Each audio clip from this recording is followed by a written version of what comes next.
Hey kids, so let me pose to you an interesting question.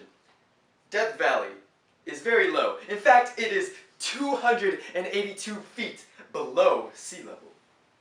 And it has an average temperature of 91.4 degrees Fahrenheit.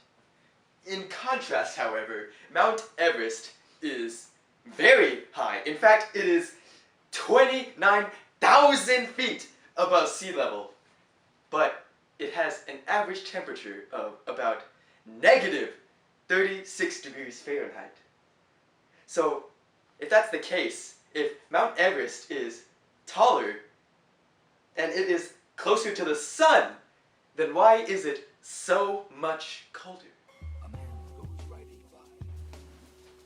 So in actuality, the distance between the sun and the earth is huge.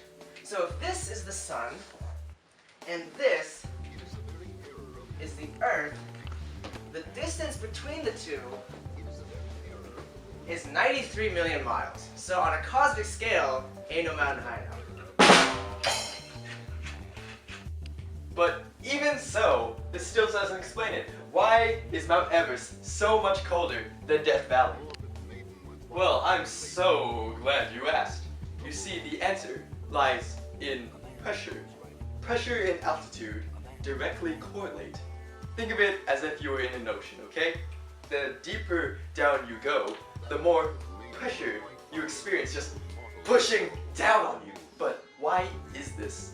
It is because the deeper down you go, the more water is on top of you, pushing down on you. The same is true in Mount Everest. You see, the higher you go, the less air molecules there are pushing down on you. Thus, there is less pressure at the top of Mount Everest than at the bottom. But why does this matter? Well, this equation is why it matters. PV equals nRT. What does this equation mean?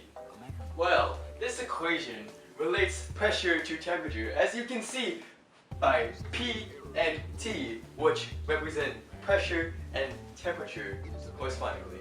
Now, if we assume that at both the lower and higher elevations that V, N, and R remain the same relatively, which they do, then we can see that P correlates to T.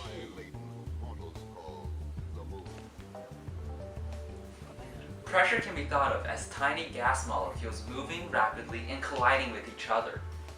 Higher pressure means that there is more collisions and more energy of movement, also known as kinetic energy.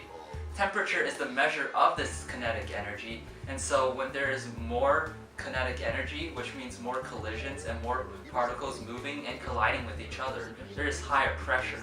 Thus, when there is lower pressure, there is less energy in the movement of the gas molecules, so there is lower temperature.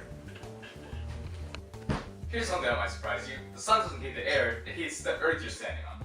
And typically at lower elevations, the ground is more expansive and flatter. At higher elevations near mountaintops, the surface area you're standing on is smaller since the land is much more jagged. At lower elevations, you are closer to the ground you're standing on, and since heat radiation spreads out as you are distant from the source of heat, you will experience a higher temperature.